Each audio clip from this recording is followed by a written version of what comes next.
So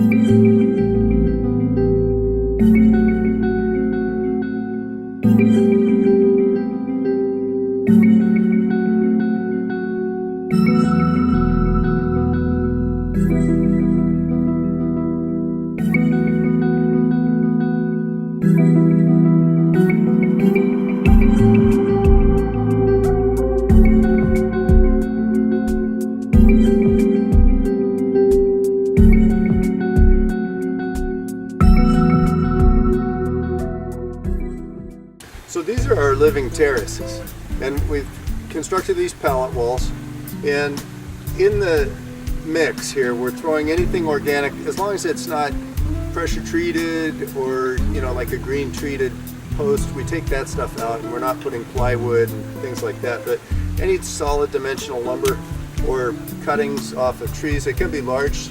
There's a lot of firewood that I got for free that we're throwing in here, as well as straw. I found several bales of straw at the dump that I picked up for free, which is kind of good stuff.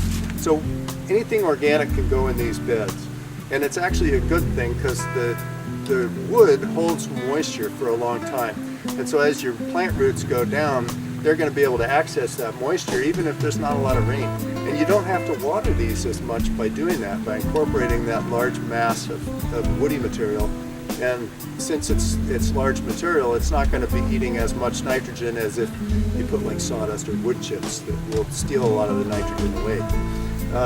We also put in branches and things like that. And then on the top layer, that's maybe 12 to 16 inches, we mix in a better type of soil that's more like a topsoil, and then we put a layer of mulch on top of that.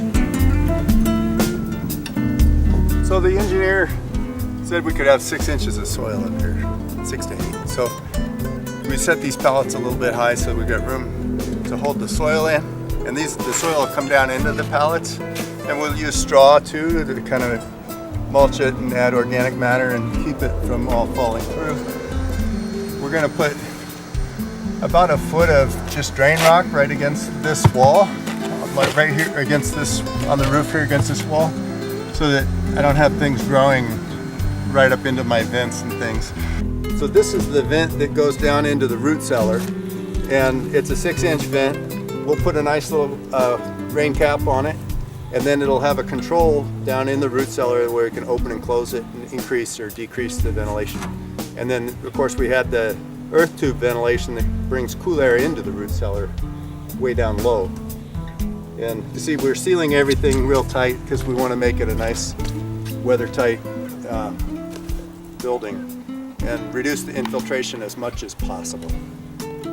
So we put this redwood bracing here across the top of the roof so that we could brace off this pallet wall to basically brace it against itself. So it became much more rigid.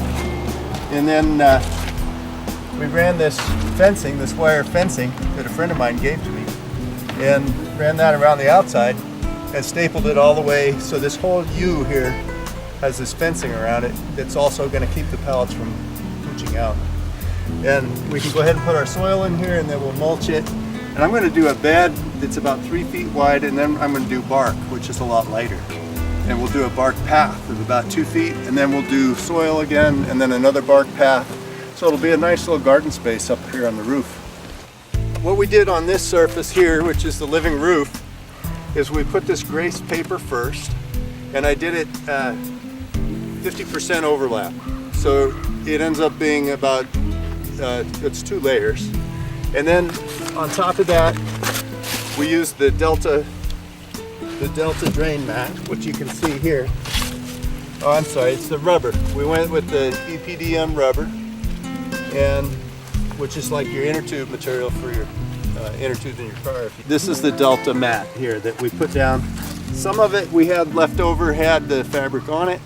This particular stuff that we had to fill in did not have fabric, so I just used, this was that structural fabric that we used in the beginning under the footings. And the water will go through it, but it keeps the soil from plugging the whole surface up, and that way the water can drain out, and it's got good drainage underneath.